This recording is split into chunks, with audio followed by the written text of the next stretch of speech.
Welcome to the first ever edition of the NFL Wise Stream. Wise Stream. We're very excited to appreciate those of you who are joining us with the premium package for the NFL season.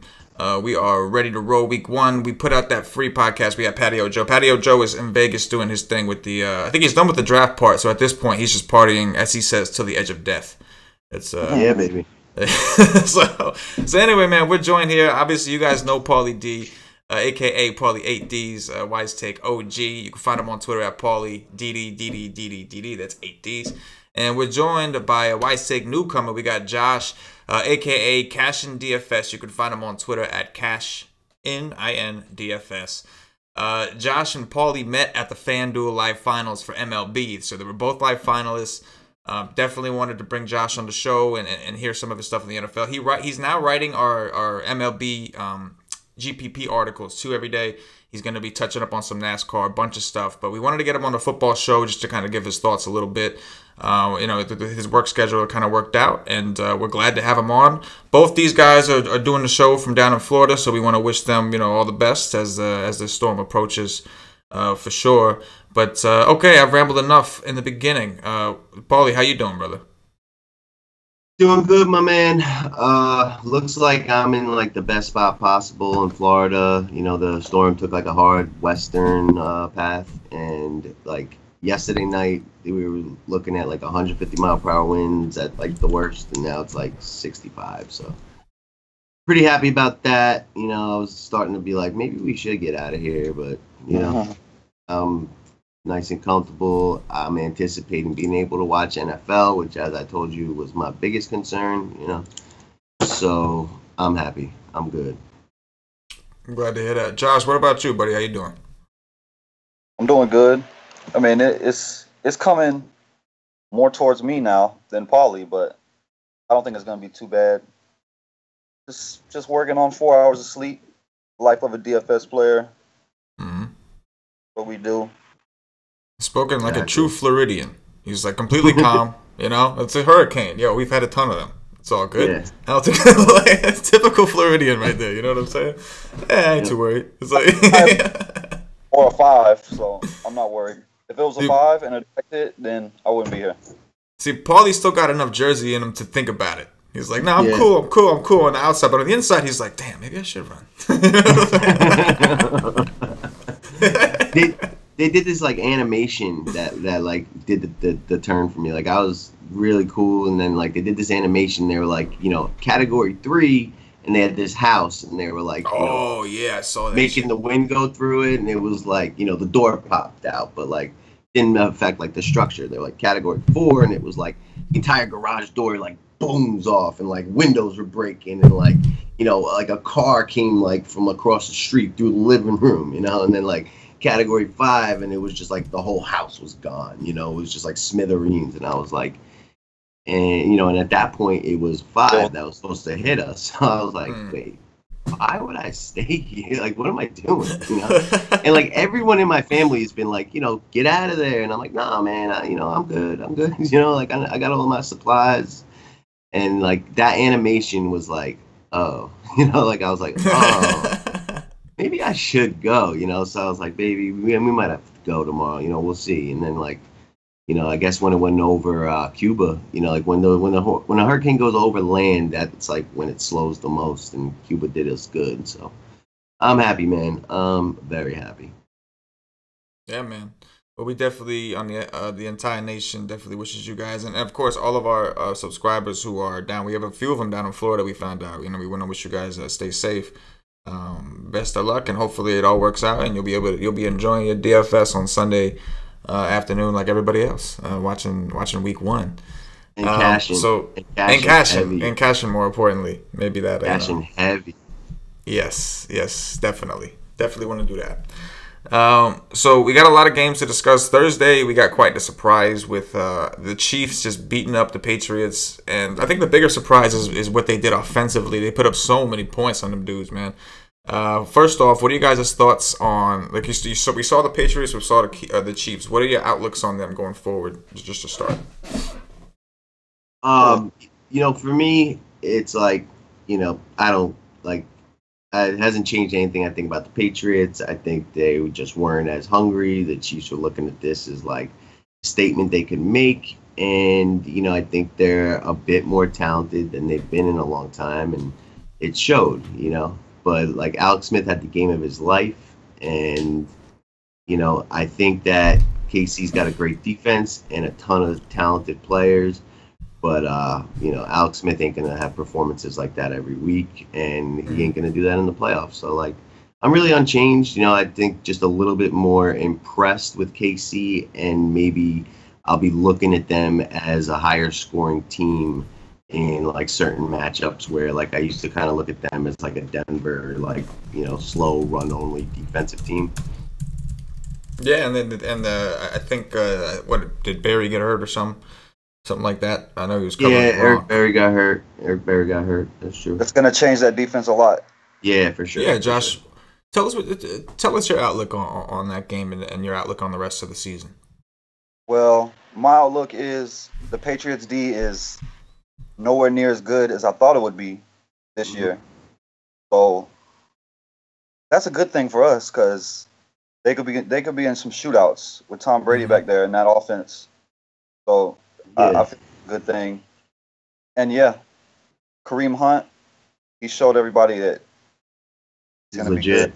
Be good. Yeah. One thing though, like sometimes teams are rusty week one. Like you don't want to like overreact and think like the Patriots have a terrible D. Like Belichick will get those guys, clicking and working. But it's not as good as I thought it was gonna be though. Just watching, but.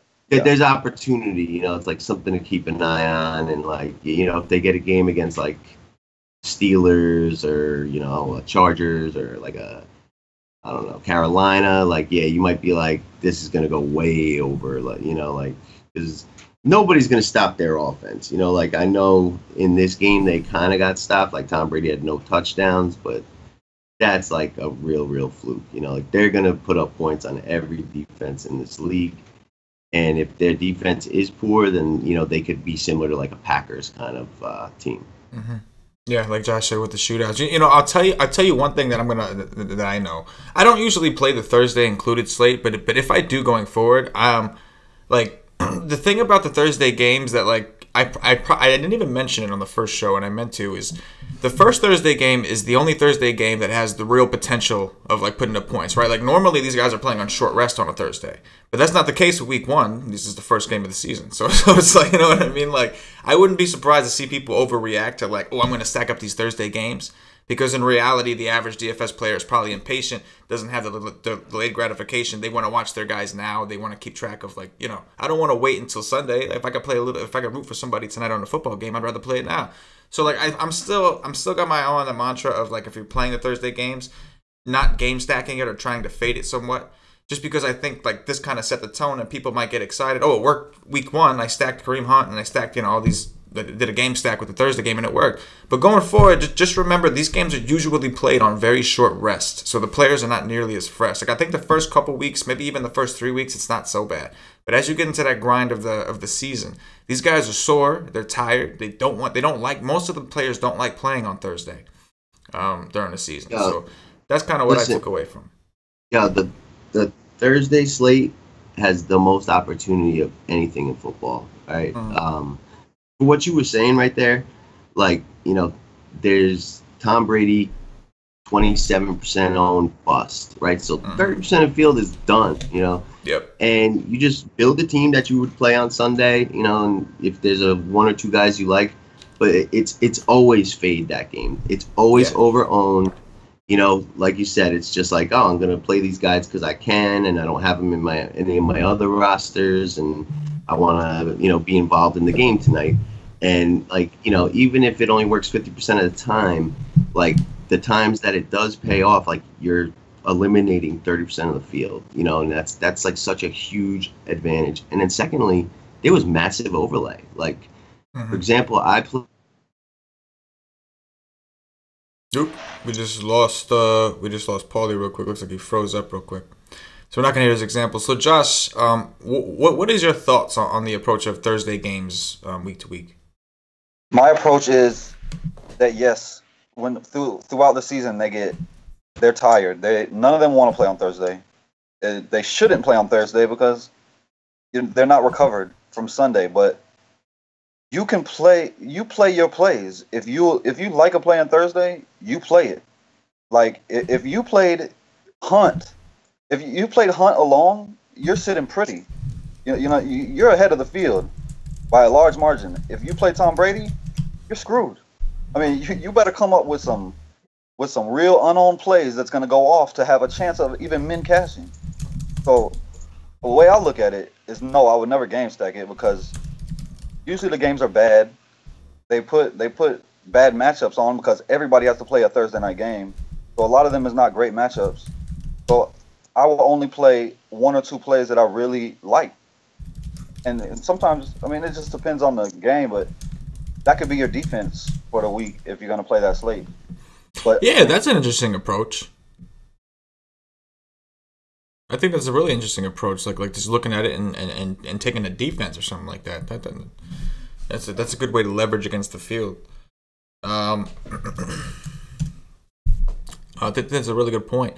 So Paulie's all frozen, so we're gonna have him probably try to call back into the call. But in the meantime, Josh, what we can discuss is tell me a little bit about your thoughts on your overview thoughts of week one. Like we've seen the first game kind of go, and we're not really talking about Monday so much. So we're talking about just on Sunday, the main slate. That's the slate that most people play, most people are excited about. So what's your overview? My overview? Yeah, what's going to be your general approach? Are you going heavy? Are you going to go light? Do you have a comfort? You know what I'm saying? Like what's your approach to week one? I'm not gonna go heavy, which I mean maybe I should because there's so much there's some mispricing, so there's some super chalk, but I'm trying to win, so I try to stay away from that. Yeah, so obviously the title of your MLB article, you came up with it. It's called F the Chalk. So you made it very clear that you're a tournament guy and you're very big on not playing the chalk and all that kind of stuff. So in your opinion, and we're gonna have Paulie give his thoughts when he comes back on. What are some of the chalkier teams that you foresee? Well, first I would like to say in MLB, yes, Paulie's there's back. too much. There's too much variance in MLB to be playing super chalk. But NFL, you can eat chalk. I mean, chalk isn't bad in every sport. Basketball, you better eat some chalk. But I will eat some chalk, but I'm trying to fade it. Like Ertz should be so uber mega chalk. I'm not trying to play. I'll play Ertz in cash because I do play cash NFL. But I will not play. I will try to fade Ertz in my GPPs. Like I'm trying to. I'm a pure game theory player. I don't play for min cash. I play first or last always. So I'm trying to make pivots off of Ertz because if he flops, which he can, I mean it's not. It is a good matchup for him. Everything looks good for him, but I'm trying to get away from that. I don't want a 50% on guy on my tournament team. If he flops, I'm ahead of 50%, so I'm not trying to run. I'm not trying to run with that. I'll go to some of my pivots. So real quick, let's just talk. And Paulie, we're gonna start with you real quick, and then Josh, I want to hear the rest of your thoughts. You mentioned Ertz, so I think we can all agree that Ertz on DraftKings is super cheap. I think there's two guys we can bring on, him and Hyde. On DraftKings, they're gonna be crazy chalk.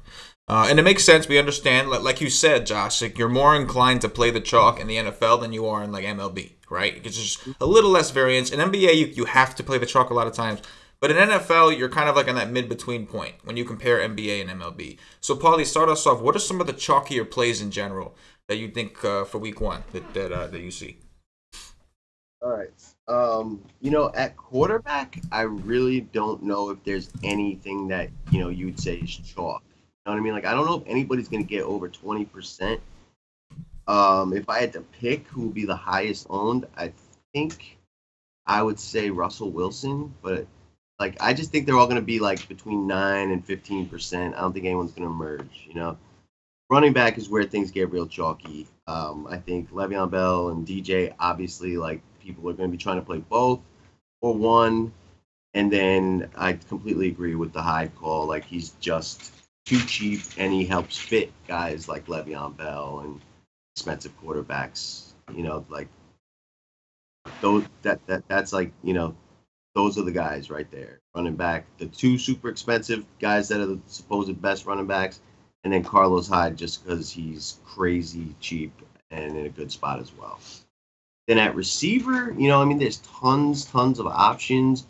But I think Julio Jones is going to be the most popular. The Bears have a poor defense. They were a high-flying scoring team last year. And they got a new offensive coordinator who's, like known for using his top receiver in the red zone, which Julio was invisible in. So I think guys are going to be jumping on him. And I think Baldwin will probably be like the next chalkiest in like the higher price guys. Everyone has like no respect for the Packers secondary, for their entire defense, and he's by far the best receiver and favorite target of Russell Wilson. I think those are like your two expensive chalk, and there's other guys that are probably going to get a bunch of ownership, in that higher end, but those are the two guys I think will be the highest.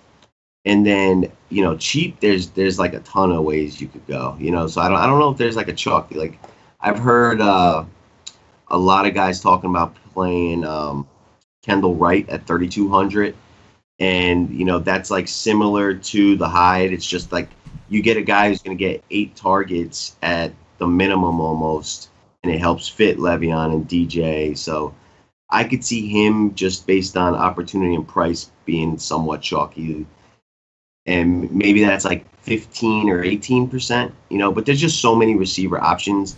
I don't think that there's going to be too much chalk at that position. And then tight end, it's Zach Ertz by far.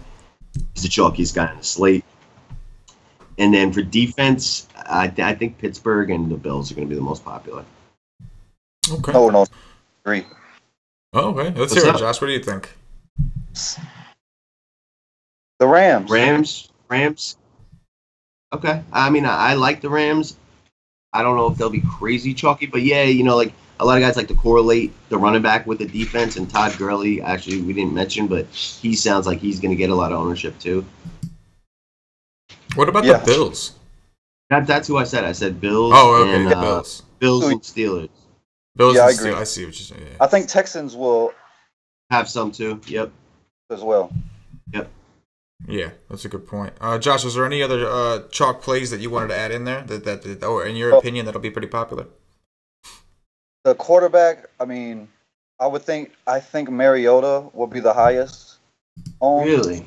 I do. Because that game, to me, that game is the best game on the slate to me. Like, that's the best game stack. If I'm going to game stack a game, that's the one I'll go to first. But because he has running capabilities, and there's like Decker's there, so I mean he's a touchdown machine. And I mean I think Decker's gonna be kind of chalky, which I would much rather go to Matthews, because they have a much, like, Mariota and Matthews have a great relationship on the field. Yeah, we don't know about it yet, so I'd rather sit back and watch that and wait and see. But yeah, I think at quarterback it'll be Mariota, Carr, Russell. Those will be the 3 highest owned in my guess. Okay. I mean, definitely with it. So, and DJ and Bell, everybody should try to force them in as many lineups as they can. So like of that chalk, like which do you know how you mentioned that sometimes it's cool to eat the chalk? Which do you like, and which are you going to be fading? Well, I mean, of course I love DJ. I was 100% on Fade Bell. Garrett injury is kind of changing. Like, I was just gonna fade him because of that ownership and just no training camp. I just felt like if they get up, they'll sit him out because he has an injury history. Like, he can get hurt, and his body is not ready yet. So I was like, okay, if they get up, they're gonna try to give him some rest, and they'll beat him. They can beat him without him. So, but now that Garrett is out, he's good. He's gonna be really good. So that's gonna hurt that defense a little bit. So, I mean, I'm gonna play Bell and Cash 100%. But I'm gonna try to fade in GPP, but it won't be 100% fade like I was gonna do. But So yeah, in cash, you're choosing Bell over DJ. no way, both. Both 100% in cash, you're just throwing them both. cash. You do Bell, DJ, Ertz. That's where you start your cash. I mean on DK. I'm talking DK. I play DK And in the Hyde. NFL. Hyde in the Yes. flex, right? Ertz in the tight end, Bell, DJ. That's your cash. That's your cash foundation, and you go from there. Okay. All right, I would for cash games. I would agree. Me and Paulie were talking before the show about some of the other possibilities. So with that said, you know what? Let's go with the flow. I'm going to pull up the share screen factor. You guys obviously won't see the screen, but the viewers will, and it just has our projections, our advanced stat sheet with our projections on there from the site. So here's a case we wanted to make, and so me and Paulie were discussing that because obviously those prices are really inhibitive. Like it can get tough to on DraftKings to force in DJ and Bell. And to make it clear, on FanDuel it's doable because the pricing. You know, I would agree if you can make it work, if you can play those two in cash and make it work, you got to do it. But if you're having difficulty, me and Paulie were actually looking at some of the different running backs, and I want to pull this up here. One of the cool new features that we have on our projection sheet is the workload percentage. So it's obviously these stats are from last year. So when we look at some of the top workload guys, like if I sort it by workload, we got David Johnson, DeMarco Murray, Todd Gurley, Ezekiel Elliott, and then Le'Veon Bell. So like it's very close. Like Le'Veon Bell is 36.7, and he's the fourth. Everybody else is 37% or higher, and David Johnson is 39.9. So that's like the workload, the dependency the team had. Their offense ran that's how much the offense ran through that player. So while Le'Veon Bell is certainly up there, and his ceiling is second to I think second to David Johnson, we still got guys like DeMarco Murray who's expected to get a large workload. We got Todd Gurley who's expected to get a large workload against a bad defense. So Josh, my question to you is: do you think DeMarco Murray is acceptable, or Todd Gurley is acceptable in a cash game format if you can't fit both Johnson and Bell? Yes, I do, but you can. I mean, you can fit them. It's definitely possible. But yes, Gurley is 100% cash playable. Gurley is a marvelous play, like marvelous. Marvelous.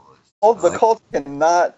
The Colts will not be able to stop the run. I know that he was bad last year. The offensive line was bad. I mean, I expect him to be better this year, much better, because they're going to open that offense up. It's not going to be some high school offense like it was last year. Like they're going to actually have an NFL offense with NFL plays.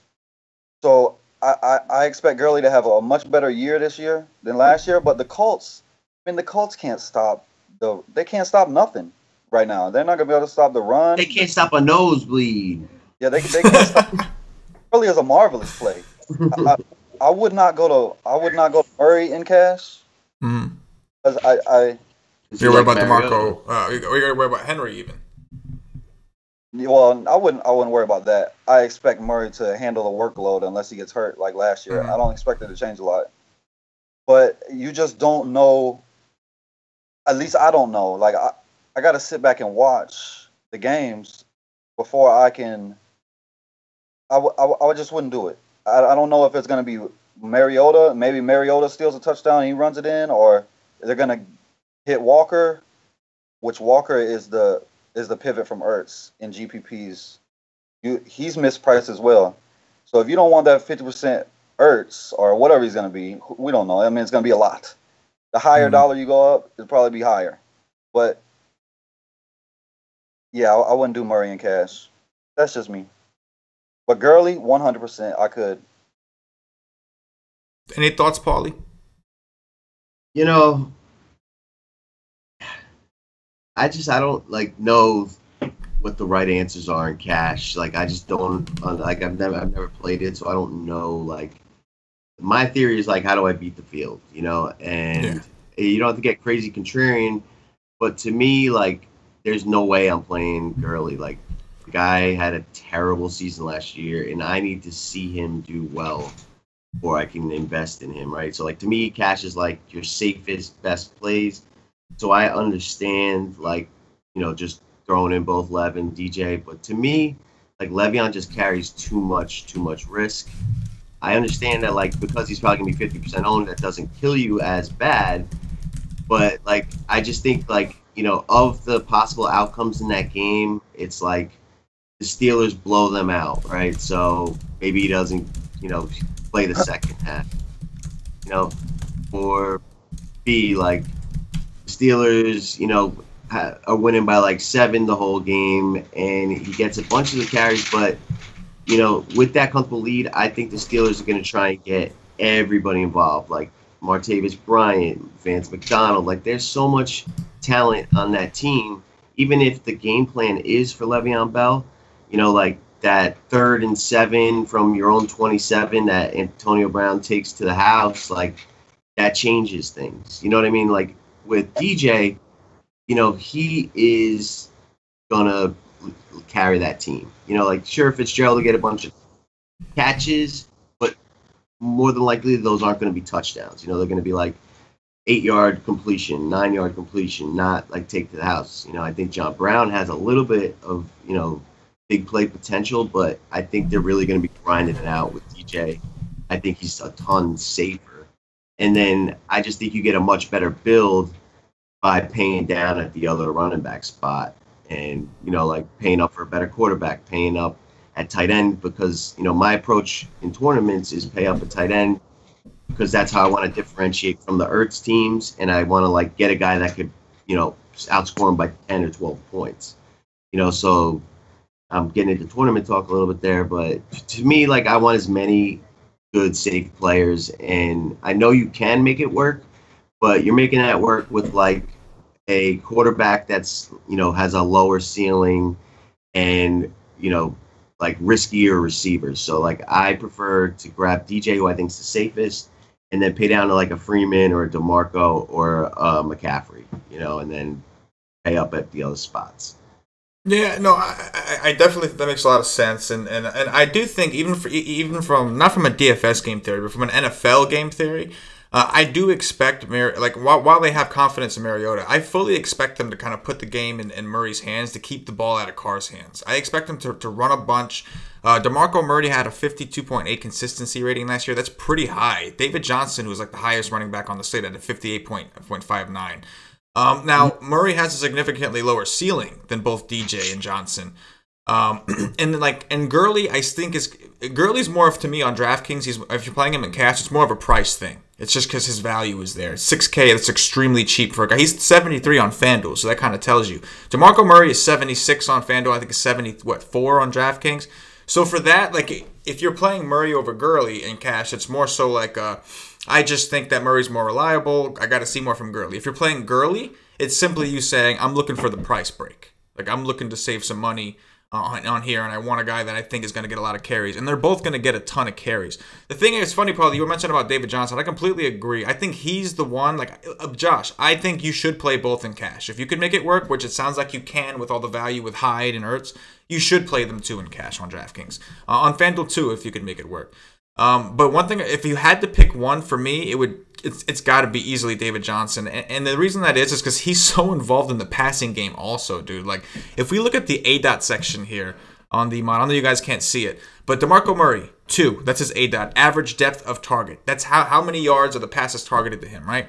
Then you got DeMarco Murray with 2, Todd Gurley 1.9, Ezekiel Elliott 1.9, Le'Veon Bell 1.3. David Johnson's is 5. So, like, he's basically in the utility guy. He's not just a running back. They throw to him a ton.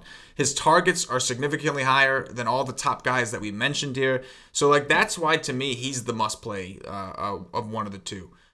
So I would definitely agree with you guys on that. DJ is he's just an incredible play. So why don't we and the fact that he held out, like, that's got to come into play. Like, like, that concerns if me. they get a comfortable lead, and they're the biggest favorite on the slate, like, why would they force more touches to him when he hasn't gotten into game shape yet? Like, I just think that's so risky. There's just, like, a bunch of outcomes that end up with Le'Veon disappointing. You know what I mean? Yeah. I totally agree. That's why I wanted to 100% fade him, because of his ownership, first of all. But the second thing is that I just don't. He said it himself at practice. He was winded. Yeah. So what is he going to be in the game? So that's why I wanted to be 100% fade, but I'm kind of leaning off of that.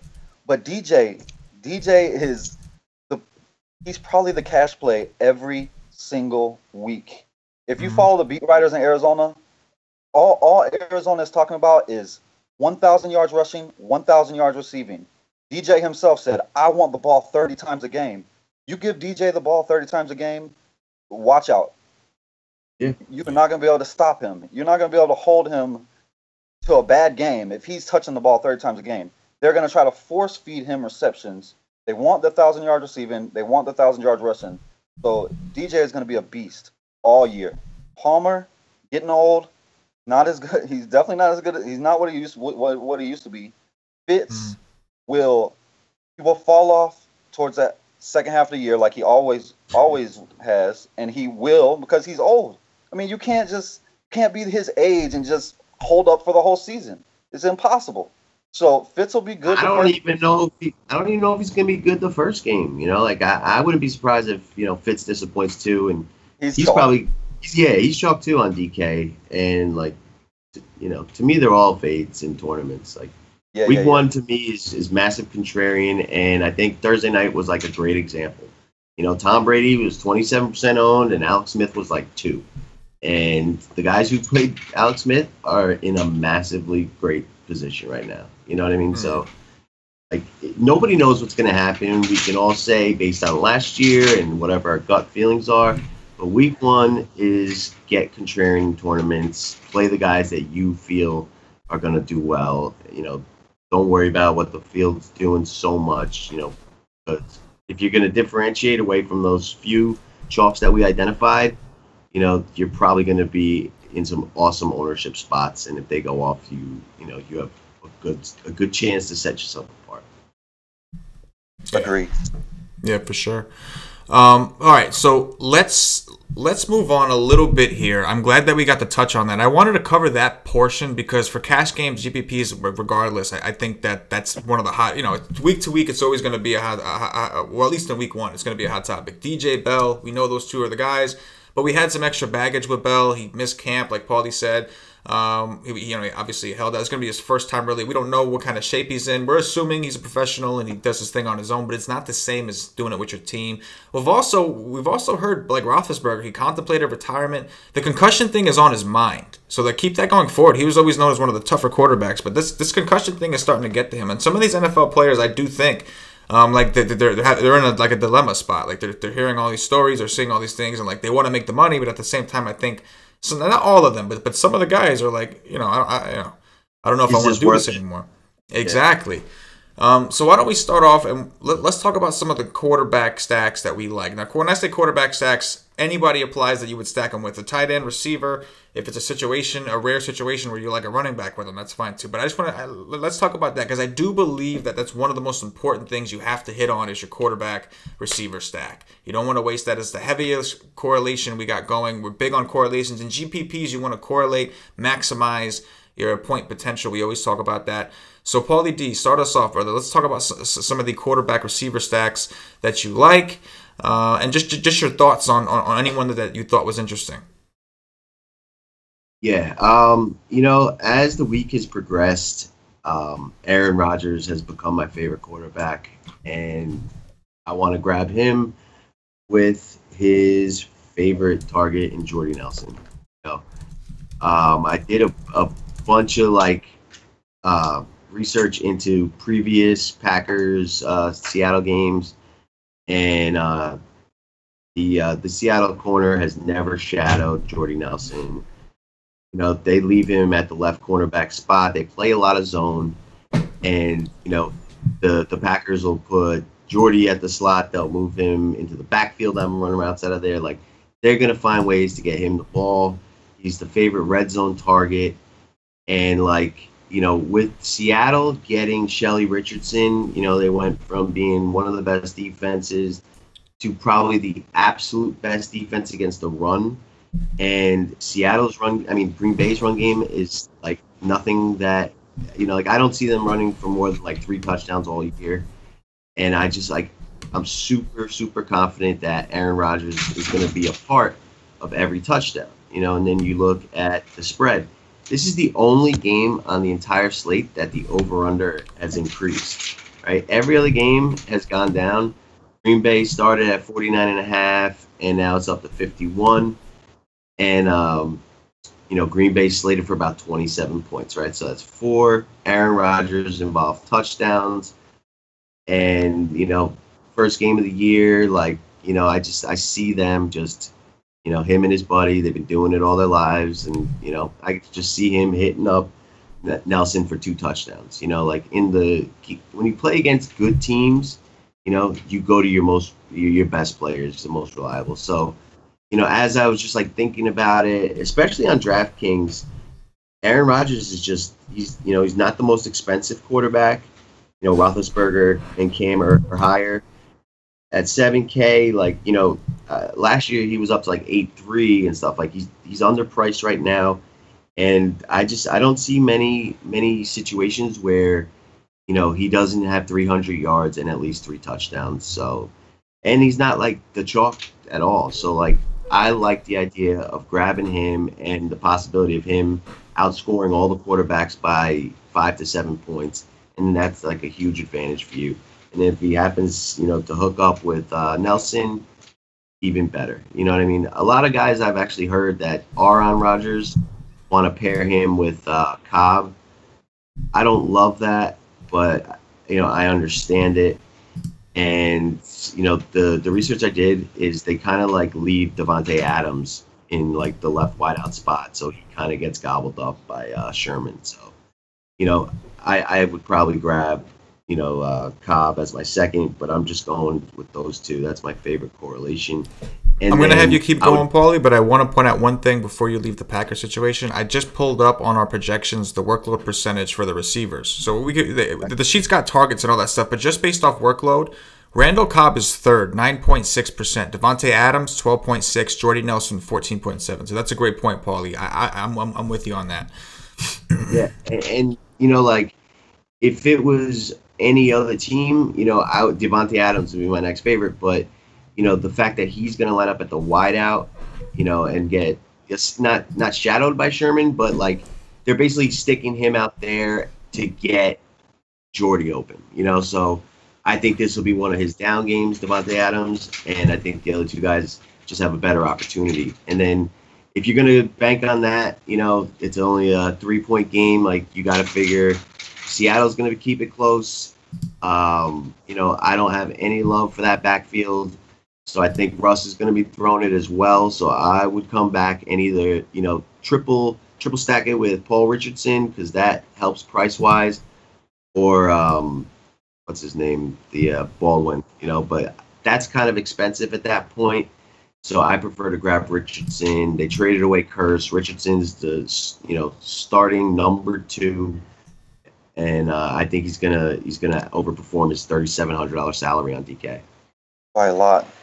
Yeah, but yeah, I agree. Adams is the sacrificial lamb.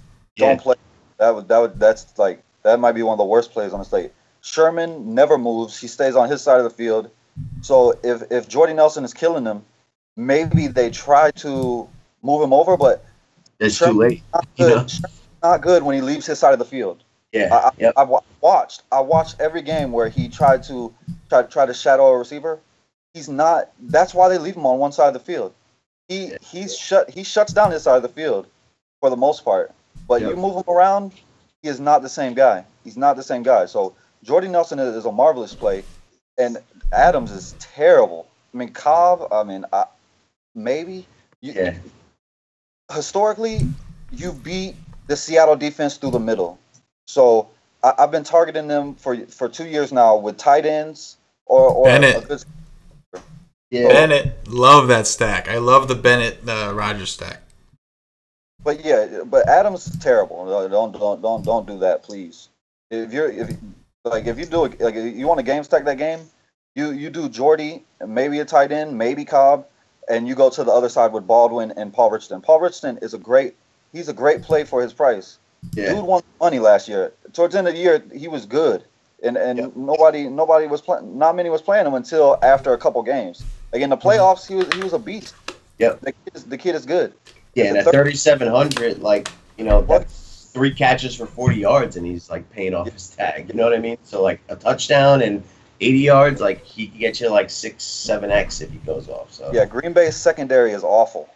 Yep. So the Seattle offensive line is awful as well. They're not going to be able to run the ball. Packers front seven, they're good. They're pretty good, but that secondary is what makes that defense bad. The secondary is beatable all over the place. So Baldwin and Paul Richardson are both great plays. If you want that stack, Russell's good too. Because like you said, that game total is going up. Like that's my second favorite game after Oakland, Tennessee. Oakland, Tennessee. Yeah, and that's a good transition.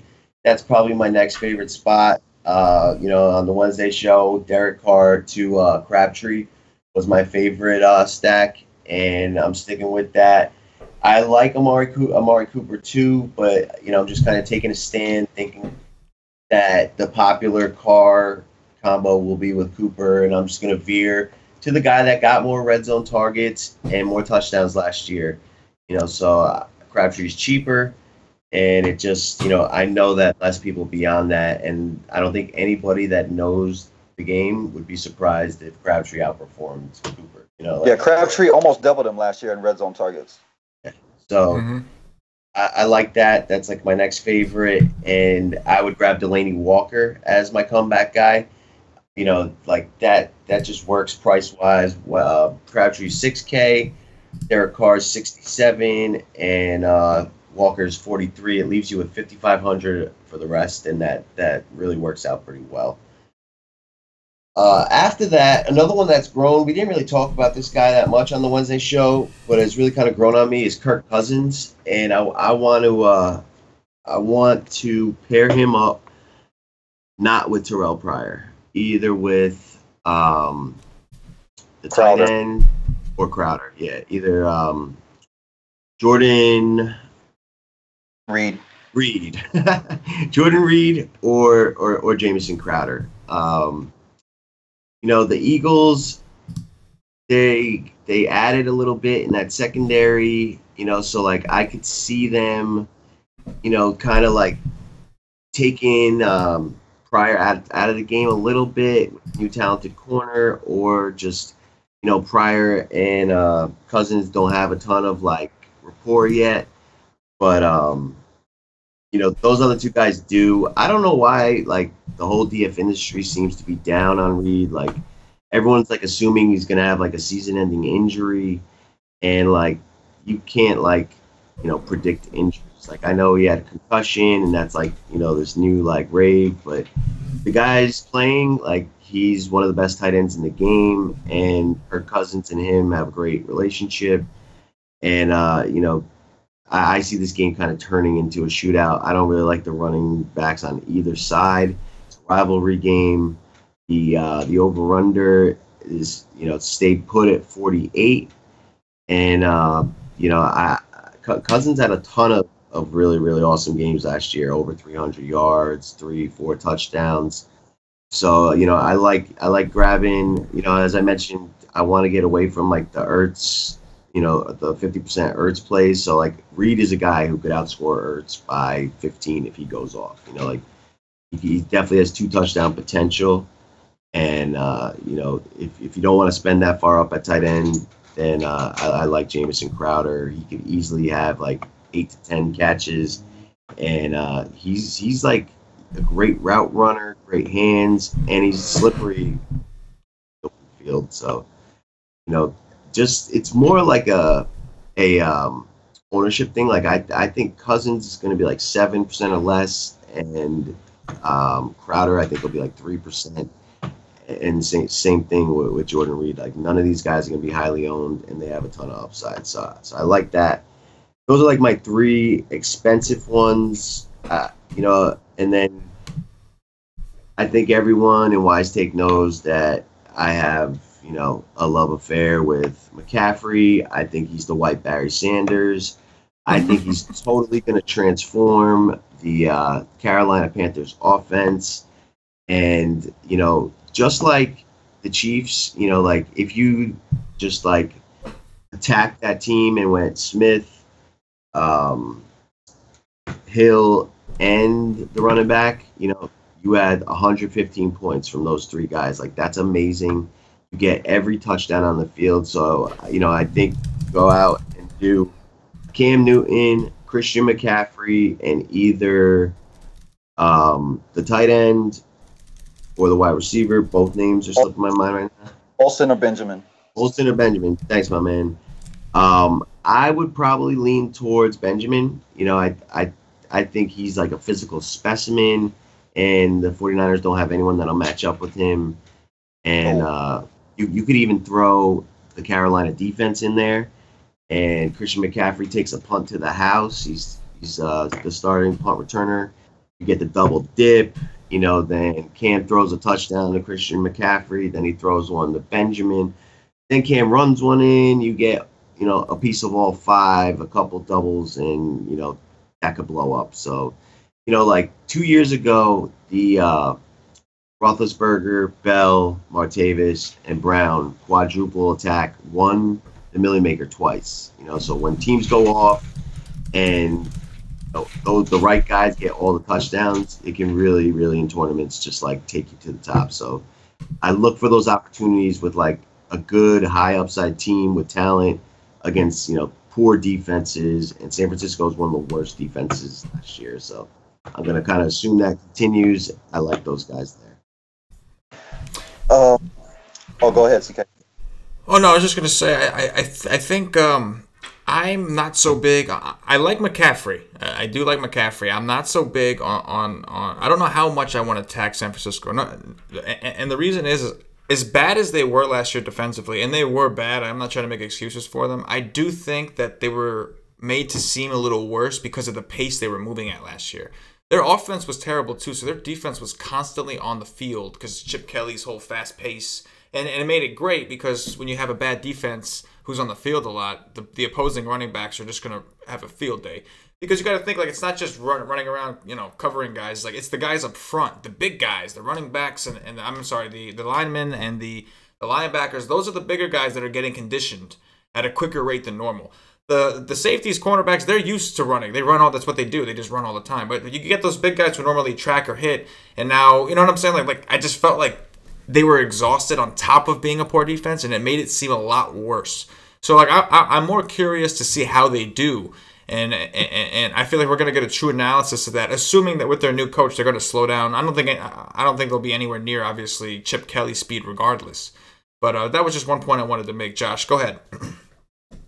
I was going to say about the Washington Philly, I agree that if you're going to go Cousins, you go Crowder, because it's the same with Mariota Matthews. They have a rapport on the field. Like, the prior coming into the season, once the prices first came out, I think that he was going to be very popular. But after the preseason, with them being so bad and all the talk about how bad they've been in the preseason, that Pryor is now much lower on than he was going to be coming in. But I would go with Crowder. I'm going to go with what I know. I'm not trying to guess too much. I don't want to guess. I know that Crowder and Cousins have a good rapport. So if I'm going there, that's where I'll go. And I would go Jordan Reed. You don't not play a guy because you think he's going to get injured. Can Jordan Reed get in the head and get a concussion? Yes, of course. And will he be out a long time? Yes.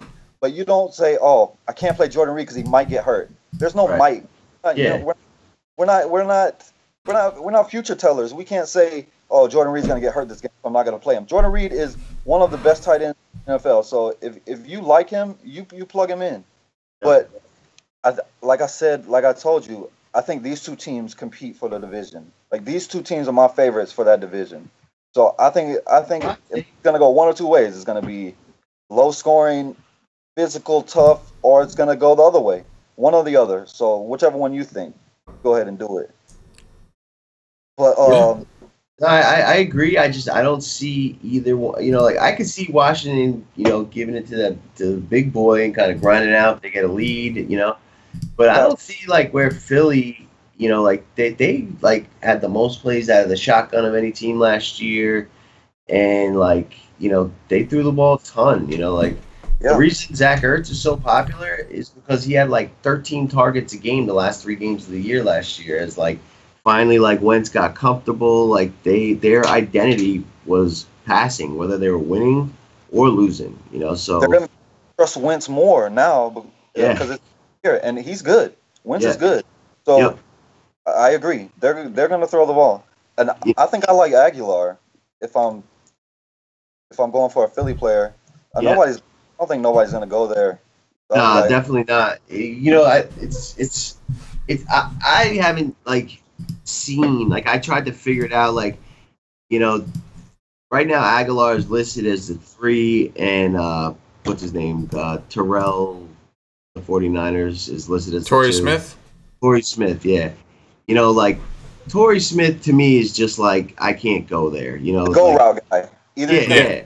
But touchdown, not gonna do nothing. Even if he does catch that one bomb, that could be all he does. So it's 2 catches for 75 yards and a touchdown. That's not enough, for a Millie Maker winning stack. You know what I mean? It's got to be a guy the quarterback's going to throw 10 times at least 2, and he's going to get 2 touchdowns. You know what I mean? So it's hard. I wanted to do a stack on that side, but the only one that makes sense to me is Ertz. But I'm just not going to go with that chalk. And Wentz is going to be chalky too because of his price on DraftKings. So I just that on DraftKings they could pepper Aguilar on short over the middle, out of the slot, just short. You know what I'm saying? Yeah. And Ertz too, but I'm not playing. I'm not trying to fade that. Yeah, but, and there's a reason they traded Jordan Matthews, who was clearly their best receiver, and it's got to be because of Aguilar. I agree. Exactly. So I was talking about Cam. You're not scared. I want to play Olsen because he's by far the best tight end on the slate. To me, I mean Reed is close, but Olsen is the best tight end, and he absolutely destroyed the 49ers last year. But Cam Newton just did not throw in the preseason. I think he might be hurt. Why did he not throw in the preseason at all? It's funny, dude. I actually forgot, but so yesterday, my girl usually is out here to the side of me when I'm doing a show, and she's really been making an effort to get involved in DFS. She put in a Millie Maker lineup, and she's reading stuff and throwing stuff at me, and she's like, "Paulie, you can't be playing Cam Newton," and I was like, "Yeah, whatever." She's he's injured, he's got a shoulder problem. I'm like, "What the hell are you talking about?" I would know, And literally 3 minutes later, I get an update from I don't know, ESPN. And it's Cam Newton shoulder questionable. So scratch that call. If Cam Newton's playing, it's fine. But maybe there's more risk to that than I had initially anticipated, and didn't even really, even though I read it, I still hadn't applied it yet, and was just going with the things that I thought. But that's a very good point. And if there's any risk to that, then just play Christian McCaffrey because he's going to get a ton of carries and just. I was just going to say, doesn't that make McCaffrey seem like an excellent play? Doesn't it make him seem more appealing, Christian McCaffrey? I know he's a rookie, so we don't exactly know how much they're going to put him to work. We don't know his durability, but like you said, Josh, we can't just not play a guy because he might get hurt or we don't know. It's a situation where he's going to have to be the guy if Cam Newton can't really throw right, or I'm sure if he's already got a bum shoulder regardless, he is coming off of an injury, I believe. They're not going to want him taking hits either. So I feel his upside that he normally carries might be a little lower this week, because one of the big things about Cam is rushing touchdowns, right? They're worth way more than passing touchdowns. So that's a huge benefit to a guy like Cam. But if we're not going to be able to have that, and we're missing the throwing aspect, that means they're going to have to rely heavily on a rush defense that I don't think they improved all that much. Again, like I said, I don't want to over-exaggerate or underestimate San Francisco, even as bad as they were last year at the run, because I think pace was a big issue for them, is their offense moving fast and not being good, was keeping them on the field too much. But McCaffrey, he's a pretty talented dude, so I'm very curious to see how that dynamic works. I think those are great points. D will be much better this year. First, like what you said, they're not going to be on the field as much, but they improved their linebackers. They're going to be decent. I mean, they're not going to be the sieve that they were last year, where we just just play a running back against San Francisco. But the problem I have with McCaffrey is he's talented. He's mega talent. But to get inside that 5, I don't think they're going to be putting him in the backfield. That's a good point. TDs, if McCaffrey can't get it from outside of, you know what I'm saying, 5-10 yard line. No, that is a good point. I'm about to pull up their running back situation real quick. Yeah, it looks like who are they gonna have? Did they still have Stewart? Yeah. Stewart listed number one. Wow, so he could be he's actually cheaper than McCaffrey. If you play he's not Stewart, your biggest fish in DFS. Yeah, I was just gonna say the problem is even when he got the workload, like last year, they ran the ball more than any other team, and he still sucked, like week after week after week. Like, very good. He could steal those touchdowns though. He could be a touchdown vulture. Yeah, so it's more of like we don't want to play him, but we will consider him as a guy that could affect McCaffrey and maybe vulture some of those touchdowns, especially considering he's the vet. He's the big guy. That's kind of what his purpose was supposed to be. He was never really supposed to be their every down guy. He was just another one of their big, like Mike Tolbert kind of dudes. And, they just kind of used him in a role he wasn't. Because, they ran more than almost anybody last year. And still, like, he just couldn't do shit. He was just horrible. Josh, are there any other stacks in general that you got your eye on? Because we're going to talk about the running game after. I might find a couple guys just to ask you guys about. We got to talk about Mariota and we got to talk about your favorites, Mariota and Carr, right? That game. Yeah, I mean, I do love that game. But my favorite tournament pairing, you're talking about stacks, quarterback, receiver, is Dalton, AJ Green. Ooh. Dalton will be no-owned. Nobody's gonna own him. And AJ Green, look at the stats. Historically, has destroyed the Ravens. So that is by far my number one GPP stack. I love it. Nobody's gonna go there. The other ones like Palmer, Fitz. Fitz chalk, but Palmer's okay. Do you throw DJ in with them, or is that like a fade DJ? No, that's another point I want to go back to. You was talking about if a game is gonna go off, too many people in the game stack, they want to get quarterback and receiver. Yep. You got to put in running backs too. If the game is going to go off, you don't think the running back's going to touch the football? The running back, right? The best player in the NFL, absolutely. Yeah, he's almost always going to go off with the receiver and the quarterback. So put in the running backs too. Don't say, oh, I can't play DJ because I got Fitz and Palmer. No, hell no. DJ, you slam him in there. But especially Palmer and DJ is a good stack on its own. Yeah. Like the Lions were like one of the bottom three against the pass to the running back. Yeah, exactly. They're terrible. But I like Hoyer Garcon. I like that a lot. Mm-hmm. And Goodwin. Yeah, man, Goodwin. He is fast. He has a guy in the NFL. He has Olympic speed. He could be in the. Yeah, he was. He was in the Olympics in college. Yeah. Like everybody loves Hill. I love Hill in KC. But this guy is faster. I don't think he's as athletic. But if you get him the football in space, there's not a man on the field ever that's gonna catch him. Usain Bolt ain't on the field, so nobody is catching this dude. So you sure McCaffrey would catch him? No. And man, I'm so high on San Francisco this year. I love San Francisco. This offense is coming from Atlanta. Shanahan is one of the greatest offensive coaches ever. I love the offense, and he gets everybody involved, and he loves to target his number one receiver. That number one receiver is Garcon. So Garcon, killing them. Okay, let's double team Garcon. Okay, we're gonna give a swing out right out to Goodwin. Like, what's the kid in Atlanta that went off last year? Gabriel. He's gonna have, like Gabriel. Oh, we're gonna do a little screen pass out to Goodwin. Open field in front of him. Good luck tackling that man. So I just love San Francisco. Hyde can catch the ball out the backfield. Yeah, I was gonna ask. Would you throw Hyde in with them? Because I would. Hyde can catch balls out of the backfield, and there ain't nobody. I would actually, put down a bet that you guys can't name the backup to Hyde. No, I don't know. Anyone?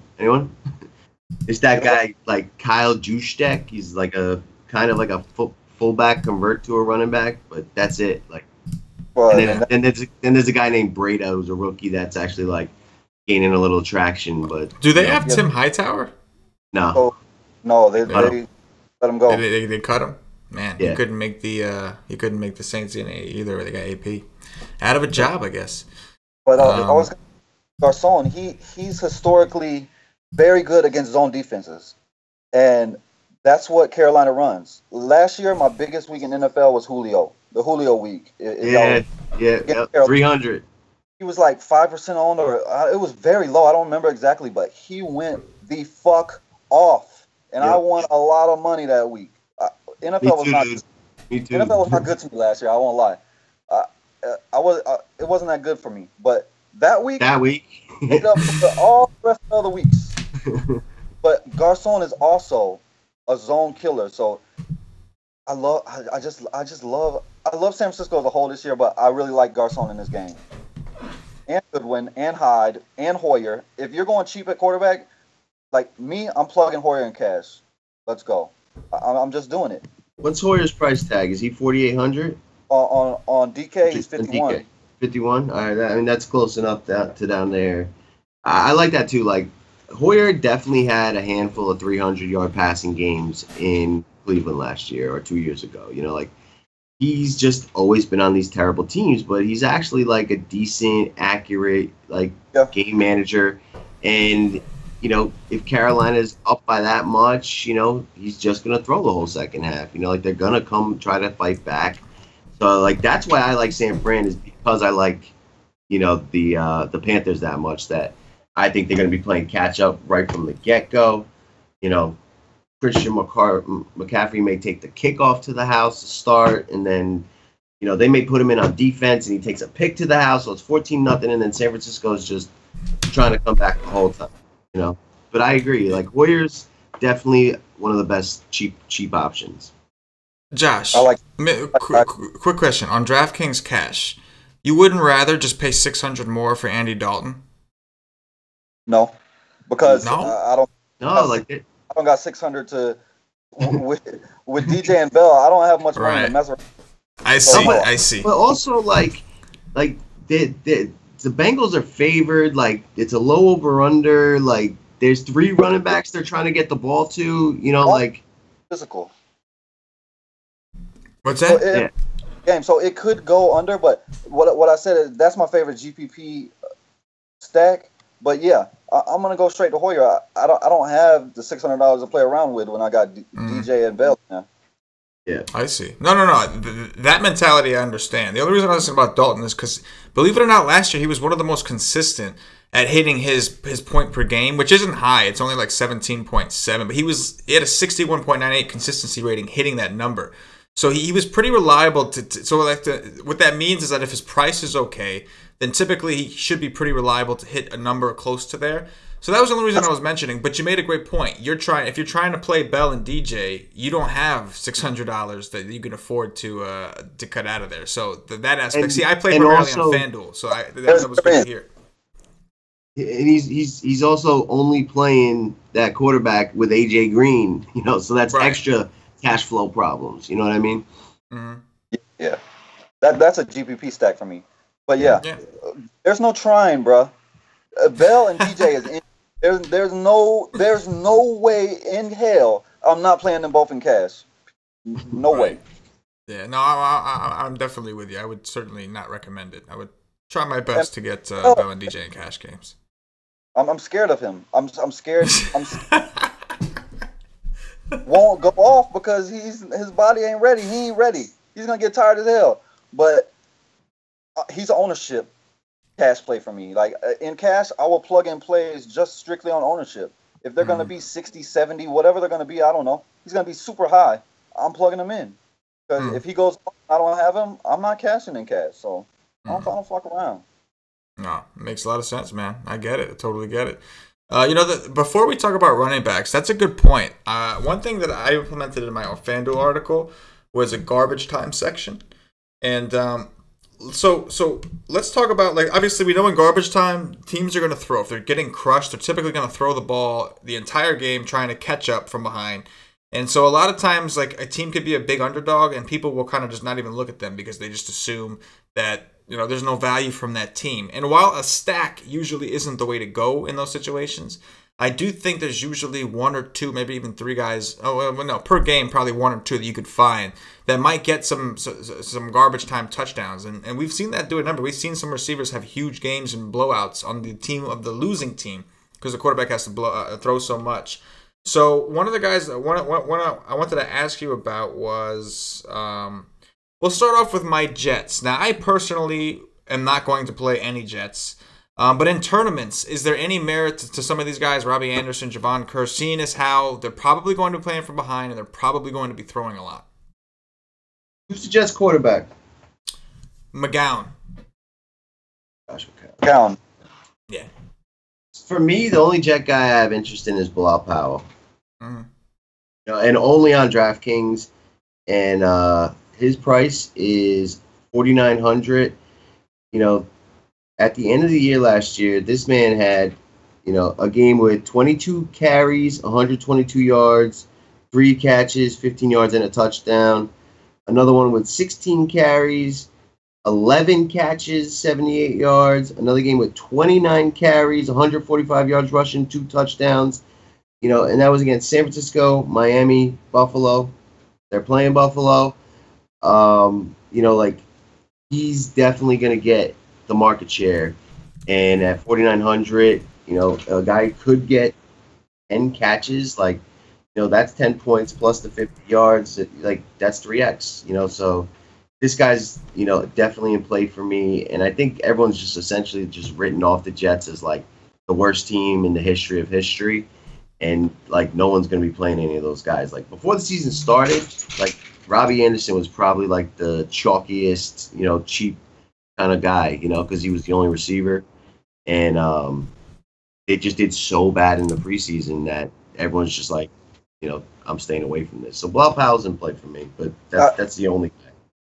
He would be my only, like, he'd be the only one I have big ownership on for the Jets. But if I'm, you know what I'm saying, if I'm playing in a Millie Maker, I'm playing in a Donkey, I'm trying to beat a fucking 100,000 people, I mean, I could maybe go Curly. San Francisco cut him. Yeah. I liked him. I liked him coming in because I was high on San Francisco, so I was like, oh yeah, I like Curly. And they cut him. I was like, damn. But the Jets picked him up, so maybe I could go there, maybe, because they're gonna be behind. They're gonna have to throw a lot, so it's gonna be. McCown is he's a good NFL quarterback. He's just a journeyman. I mean, he's not gonna. He said, "Is he?" He's not gonna go for 400 yards and 5 touchdowns, but he's respectable. He can run an NFL offense. He's good. I would say maybe Curly, maybe Ardarius Stewart, but I wouldn't go Anderson because he's just a bomb guy. Like, but I don't know. I don't think nobody is gonna own Curly or Stewart. So if you want a long shot, that would be my guys. Yeah, like they're, you know, 3K or whatever, 3,200. Like, you know, they could, you know, like if you're building more than 10 teams, like I don't mind taking one of those guys. But there's a, you know, like another like garbage town game where I like the receivers a ton better in the Bears. You know, I expect Atlanta to beat them up and the Bears be playing from behind. And, you know, I like either. Let's talk about them. Go ahead, Paulie. Let's move on to that one. There's one more I want to cover after this for the garbage time, but yeah, this is a good time to move on to the Chicago game in general. You know, Kevin White. You know, number 8 in like pick overall, was a freakish talent. He's got the size. I don't know if he's got the speed, but he did have it. You know, he did have some like leg surgeries. But, you know, I took a look at him. Like, he had a handful of games last year with, like, 11 targets, 13 targets, 9. You know, so, like, and all of them were games they fell behind. You know, he didn't do well. But, you know, they had some awful quarterbacks thrown last year. I don't know if Mike Glennon's any better. But, you know, like, it's worth a shot. You know, and there's been reverse line movement coming in on the Bears. So, like, you know, that makes me think that maybe they'll hang in there. Maybe there's like, you know, the late last second touchdown to like beat all the Falcon bets, you know, and, you know, it's either going to be White or kid from Tennessee. What's that dude's name? I think Jordan Howard's going to have a big game for him if they stay in it. Because he's also a guy that you typically catches a lot of passes. He Well, can I don't know catch about up. last year. He can. What do you think about Jordan that Bears had game? Is there any garbage time, guys? Uh, what's the other receiver's name though? The guy from the Titans. Kendall Wright. Kendall Wright. He's been talked about by like oh yeah. any good DFS tout, and like the same concept as White. He's 3,200, and he's like a slot guy. So he like he can be like the escape valve, and the whole game script if they're trailing and throwing, and he's actually had a handful of 2 touchdown games with the Titans. Like he was their number one at one point, and then they just like transformed what they were with Mariota, and he just like fell off, I guess. But he's actually Yeah. had like 2 touchdown games in his career. He should be chalk. He'll be chalk for sharp players. So I can Yeah. say Just because of price and like the guaranteed 8 targets, right? yeah, he should be chalk. Because I Yeah. mean, and like you said, the touts are talking him up as well. Mhm. But I mean, if I'm going tournament, I would definitely go White because he's not going to have the ownership. But And the ceiling's way higher. Like White could go 5 catches, 200 yards, and 2 touchdowns. Like I know that's real crazy, but that's like his ceiling. The other dude is Wright's more like 11 catches, 88 yards, and 2 touchdowns. It's not as big. yeah, I'm not super high on this game. I don't have a lot of guys that I'm truly trying to force in there. I do like Atlanta's D. I can say that. Yeah, Atlanta, I do too, and I like Freeman. They cause havoc. They can get some touchdowns for you, or a touchdown. Yeah, hey. No, but even the kid you mentioned, the little like slot back, I think he's going to be returning punts. Like that comes into play with the defense. Gabriel, yeah, and didn't they pick up like a pass rusher last year? He was a rookie, and like they actually had a bunch of sacks. What's his name? Shit, I forget his name. But yeah, he was first round pick. Yeah. So yeah, I think they're a defense that's like making the move in the right direction, and like everyone's been on the Bears might hang in there. Vegas is agreeing, but I like the Atlanta defense too. I think. But if it's the game script that I'm thinking it is, most think it is, Atlanta will be up, so they're gonna have to throw a lot. And like I said, they're fast. They cause havoc. I mean, they're not on turf at home, so it makes a little difference. But they can still cause havoc and maybe get a pick six or a fumble recovery for a touchdown. Maybe they can get sacks. They're gonna have a lot of opportunities to score you some points. I agree. It's true.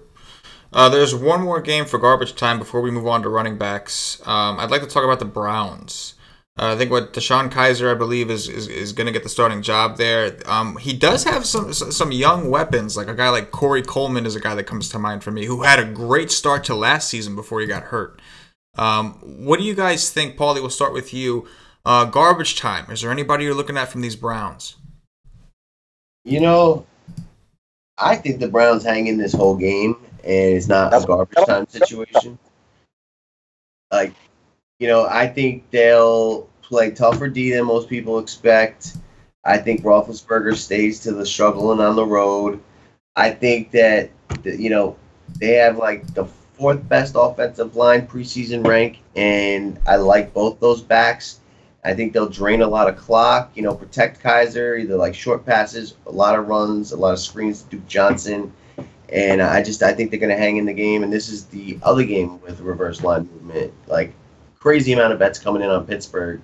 And it opened at 9, and it's down to 8.5 now. So I actually think the Browns, could shock the world and even pull out the win. But I just think that game is going to be much closer than people think. And I don't know if it's a garbage time thing, but I don't mind Corey Coleman, alone, as like a wide receiver 3 kind of guy. Like, he's definitely freakishly talented. And I read that him and Kaiser had a decent rapport in the preseason. So I like that. Josh is smiling. Josh is smiling. What you know, Josh? What you know, man? That's what I was. Exactly what Paulie just said. That Coleman. If I like Coleman, I like Britt. The offensive line is great. I really like Kaiser as like I would say I would go Hoyer and Cash because I trust him. But Kaiser, is my favorite GPP cheap quarterback. Like he's a punt, so you're not expecting a lot from him, but he can go out. He has rushing upside. I really like Kaiser as a cheap quarterback. You're trying to fit in those studs everywhere, and you can pair him up with Coleman or Britt. I'll prefer Coleman because I think he's more talented, and Britt is great. Britt had 1,000-yard receiving last year with the Rams. He still had 1,000 yards, so they're both talented. And and Britt's a big dude. Like he's like 6'4", big strong guy. Like like Kaiser might just be like, he's the first guy I see, and I throw it to him. The only thing is like the Pittsburgh defense is good. Like I see it being more like a slower, lower scoring game. Like it would be like really impressive if this guy Kaiser came out and just lit up the Pittsburgh defense. I don't think it's gonna. I just love him because he's so cheap, and there's a. I agree. And then you can get all the good players you want, and like either one of those receivers, like if they do have that game script where they come from, it makes a ton of sense. And there's one other cheap quarterback that I prefer, but I like this. Who? Was it Goff? Goff, baby. Goff, I knew that was coming. All right, so that dude's a first pick overall, right? And now he's got a good offensive coordinator. And Sammy Watkins, like, the guy's a freak. Like, he's always hurt, but then like every time he came back, he had a bomb for a touchdown. And like, I think that they're gonna beat up the Colts pretty handily, and like, they like I see Gurley struggling, and then them just like figuring out who else is good on their team, or not even that Gurley struggles, but it's like, all right, we got a first down. Gurley got us 11 yards. Give it to Gurley again. Like, all right, he got 6 yards, and then bam, Watkins 80-yard touchdown, and like, that's Gurley like missed those things because Watkins has that big play, free capability. Goff hasn't had a receiver his good. Like, I know Britt was okay, but I think Watkins is like, potentially like a top 5 receiver in this game if he stays healthy. And like, I just think that the Colts are that bad, and their best cornerback is out. Yep. I think Watkins eats, and Goff is the same price as those other guys at $4,800. And he was the first pick overall. Like, there's got to be some big play potential in there, like 300 yards and 3 touchdowns, all 3 to Watkins. Like, that's possible, right? Yeah, I mean, I can agree, but I think that Goff will be higher on. That's why I go to Kaiser. Because he's been in the league for a year, so you trust him a little more. But I just love Gurley so much in that game that I'm not as high on Goff. But, yeah, I definitely understand. I mean, those are the 3 cheap quarterbacks. There's only 3 of them. Hoyer, Kaiser, Goff. Those are your 3 cheap quarterbacks. I agree. I concur with that. But yeah, okay. Indiana, oh God, they're awful. Their defense is. Who's going to be worse? I don't know. Luck's going to be back. Or the Colts? Yeah. But Luck's going to be back eventually, but that'll change everything. Yeah. It really will. What about, like, is there any skill player from the Colts that you can see yourself playing? Like, any interest in, like, T.Y. Hilton? I mean, I love T.Y. Hilton, but hell no. Not if Luck isn't throwing the football. No. All right. How about that tight end that's super cheap? Yeah. The only one I would look at is Doyle. Doyle, yeah. Like, Doyle rules. Doyle rules.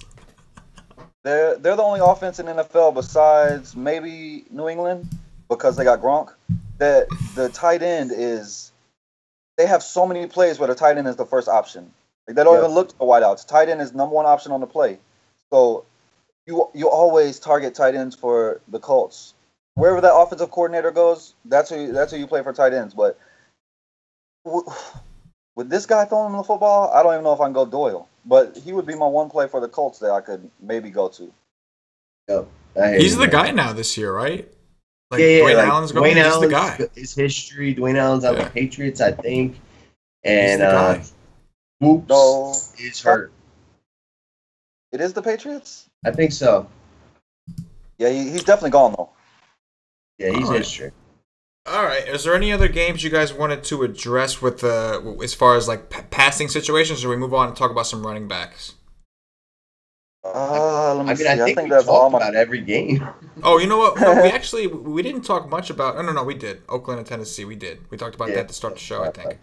Yeah, you know So, what? There's one more I want to mention, man. The New York Giants, all right? oh yeah, Eli there you go. Manning, the Cowboys defense is horrific, all right? The Giants have some freakish talent at receiver.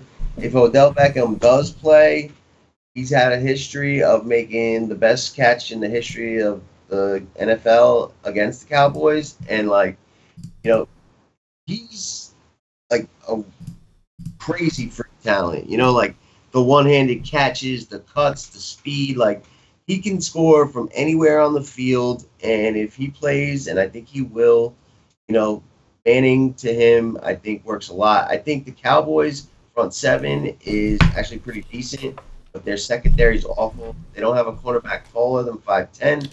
So Brandon Marshall is very interesting to me. All right, like I'm a Giants fan, and when the Giants had Plaxico Burress, it was fade to him in the red zone. Like he had like 9 touchdowns in the red zone. Brandon Marshall's 6'5". The Cowboys don't have a cornerback taller than 5'11". Like that's a big advantage in the red zone. Mm-hmm. I can see Manning having like a 270 yards passing but 4 touchdowns kind of game. One of those two receivers having a really, really big game. He's dirt cheap too. That was the only thing I had left. The Giants don't run. They don't run. So like sits back there and throws a lot. And if ODB plays, which I hope to God ODB plays, I'm going Marshall. I'm not going to go ODB because they're going to double him. Marshall's going to get single coverage. There's not a man on that field that can stop single coverage. He's just too big. He's too big. And like Marshall was like, a top 15 receiver. Like, I know he's old, but I think he's only like 33 or 34. Like, that's not like past his prime. He's a physical was on beast, the worst team last year. No matter how old he is, when they get into the red zone, run into the end zone, turn around, box out like a power forward. Football. Look at Antonio Gates, bro. That dude's prehistoric.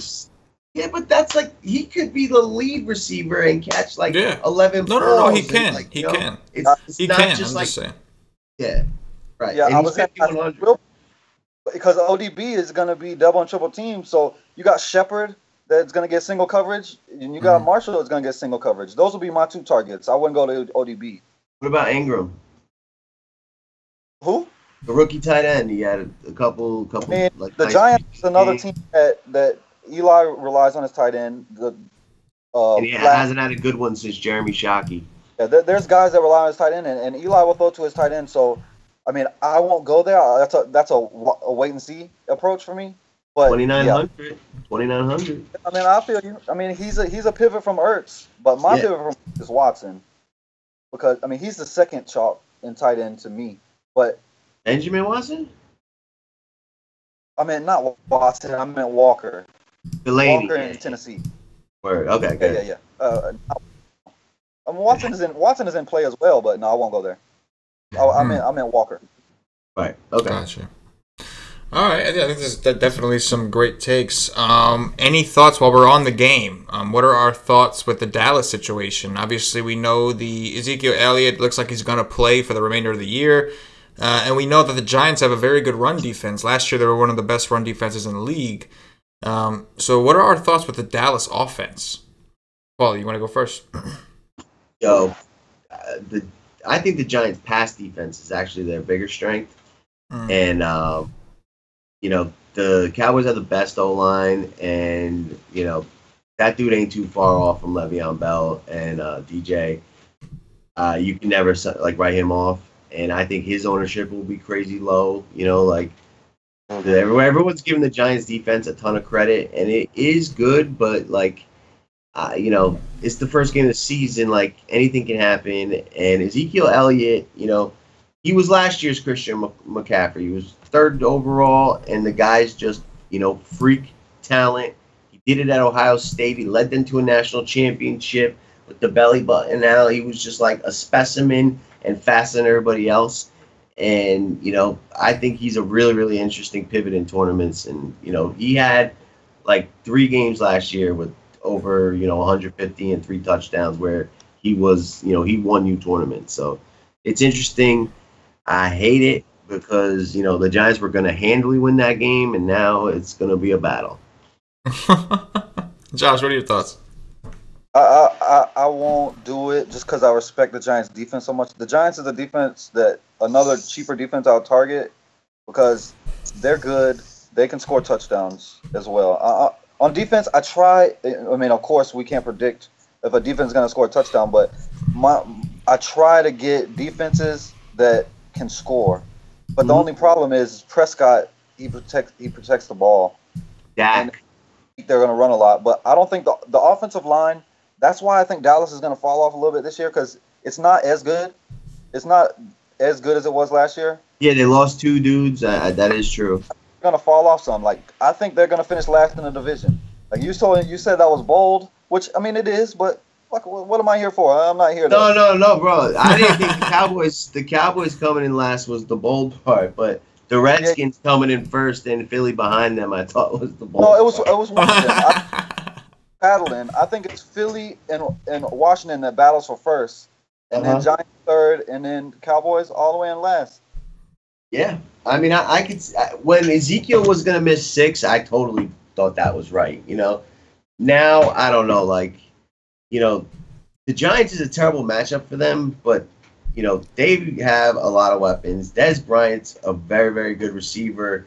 You got to worry about Dak. You got to worry about Zeke. Having a great O-line, or, maybe it's not great, but still a very strong O-line. That's the nucleus of any good team. And if you can protect the quarterback, then he can, if you give him quarterback time, he's going to find a receiver. And then Elliott just wears guys down. Like, he looks to run people over. I don't know if I can back that call anymore. But when he was going to miss the first 6, I was on board, because I just felt like, McFadden was probably going to have a season, ending injury in like the second quarter. And then they were going to be like, one weapon because, Witten's too old and, he's essentially like, he needs a touchdown to pay off because he has like a -2 yards after catch kind of like, average. So it's like wherever he catches the ball, that's where he gets tackled nowadays. So it's like they were so one-dimensional without Zeke. But now that he's probably going to play every game, they're going to be good. I think that Prescott will fall back a little bit. Like I agree. Like he was too perfect last year. He's got to have some regression. It's the offensive more line. jinx. Not as good.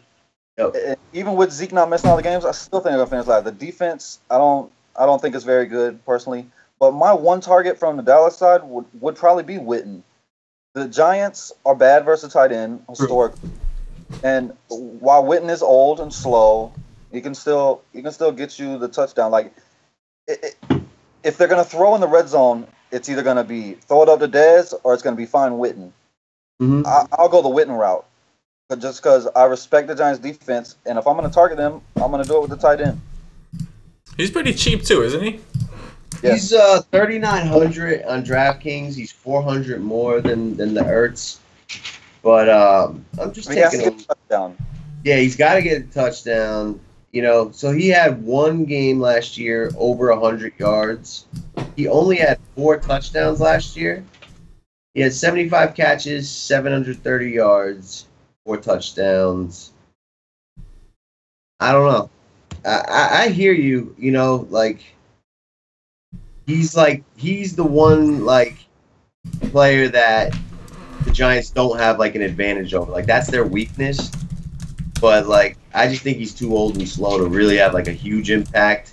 He'd be more of like a safe cash kind of guy for me, but not. I don't think he's got any shot at putting up like 25. Yeah, I agree. Just no ownership. That was my thing. Maybe Yeah. catches 2 touchdowns. Who knows? Yep. I'm not saying I'm going to have a lot of him, but I might throw one in 1 or 2, maybe. I hear you. He's got the cheapness, and he'll be 1%. All right, so let's move on over and talk about some of the running backs because we still got to talk about defenses. So we mentioned David Johnson, Le'Veon Bell. We went through the cash game perspective. I think we were all. I think it sounds like the three of us all like David Johnson a little bit more than Bell, though we respect Bell. And again, Josh was saying play them both in cash, which I agree with. Let's talk about some of the fading Bell. I'm not gonna have Bell on anything. Yeah, I was on that. I was on that. Now I'm gonna have him on a couple. I think that's cool. But, yeah, I understand why. It's a great fade. It's my number one fade on the board, besides Ertz for ownership. Yeah. Like to me, so let's talk about some other guys you like. Talk about guys I like. I like Freeman. Atlanta. I think they just there's so many situations where he just either has a handful of runs that he busts because he's a good talent. He's going to get enough touches. He catches the ball out of the backfield, and they're probably going to be winning by a lot. And he's going to get a lot of that, drain the clock in the fourth quarter, and maybe gets his third touchdown. And he was so super reliable last year. Like, I'm just going to pull him up and read you some of his games because I'm surprised he's not more expensive. And at $7K, he just makes a lot of stuff work. And in tournaments, you don't have to have DJ or Lev on your team. You could go a totally different route, fade both those guys, and if they both happen to bust, which is unlikely, but not even bust, but just don't pay off their tags. You could be in a great spot if you get, two cheaper running backs to have the same kind of game, and then you're attacking the field with better receivers, quarterbacks, tight ends. So Freeman, he had 18, 22.5, 28.7, 37.5, 26.5, 21.7, 21.8, 21.3. I kept all the bad games out of there, but they were 18, 16. He had 3.8 against the Rams, and he only had 6 carries. I don't know if maybe he got hurt or something. But,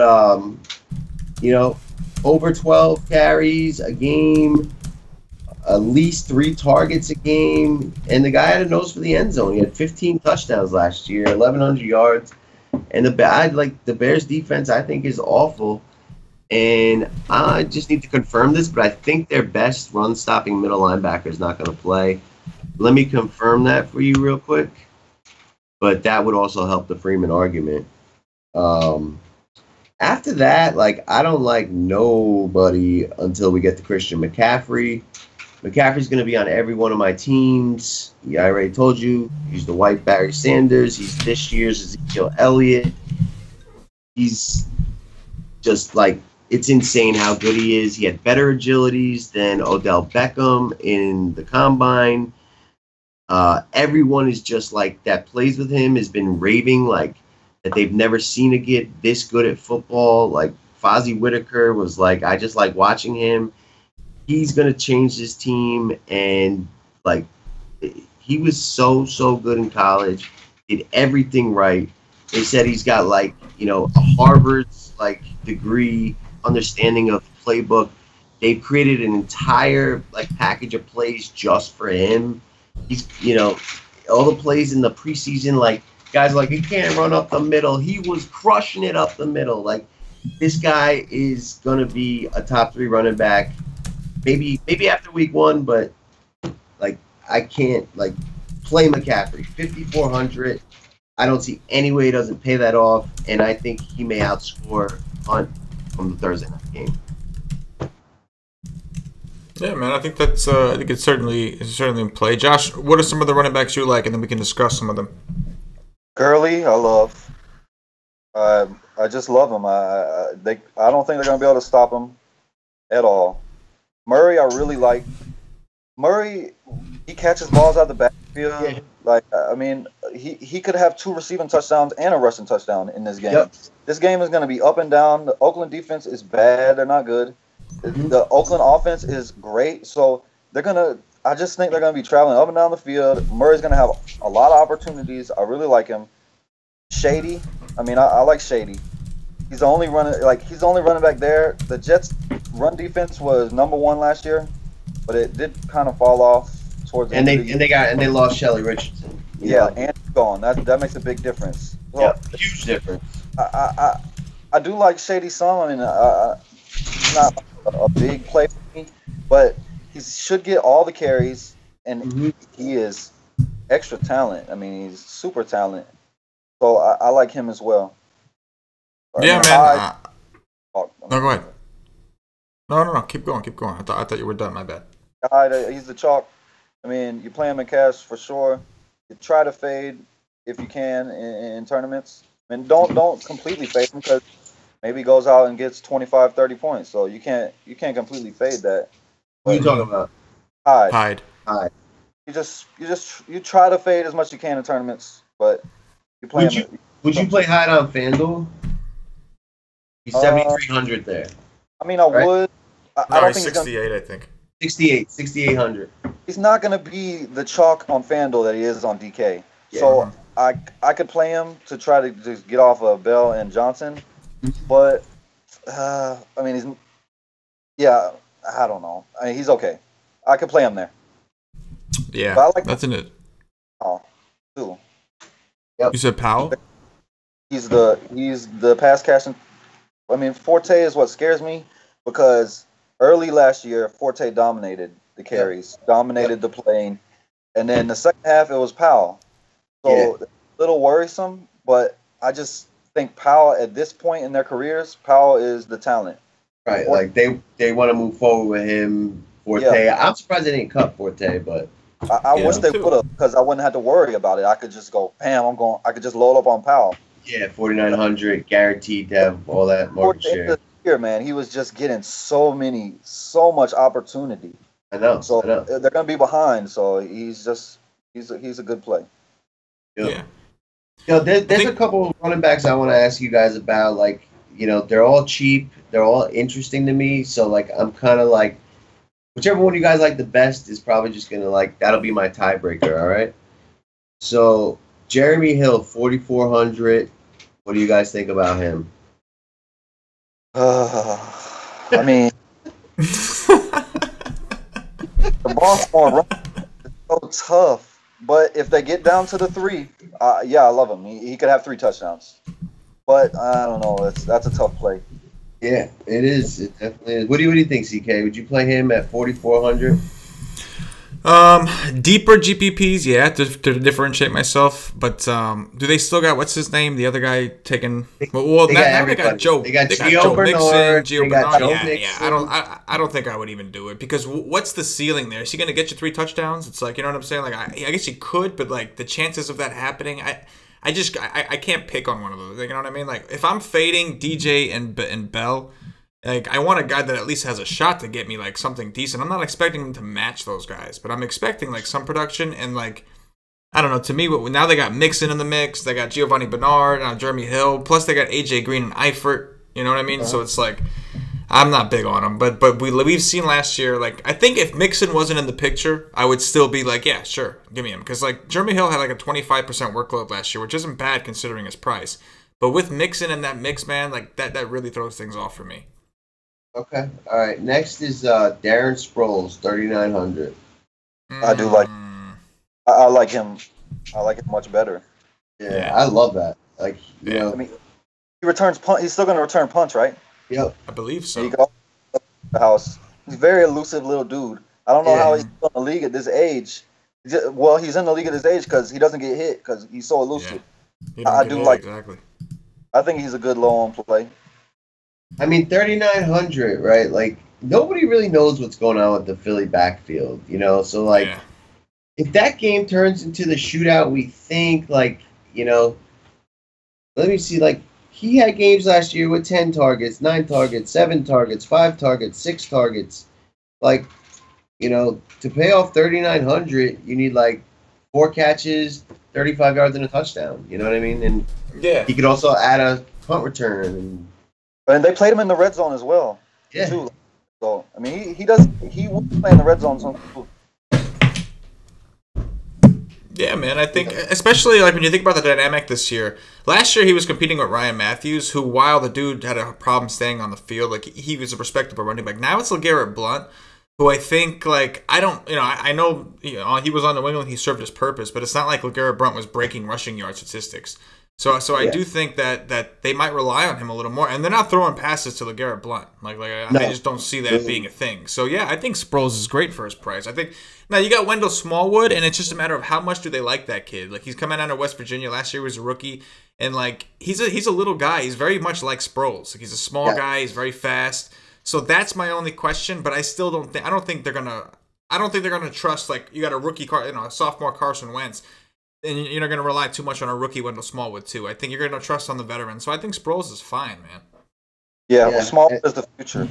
I mean, it's only on DraftKings, Right, only on DraftKings. Correct. And then actually, I got two more. Theo Riddick, only on DraftKings, 4,700. Love him. Yeah. They're gonna have to throw.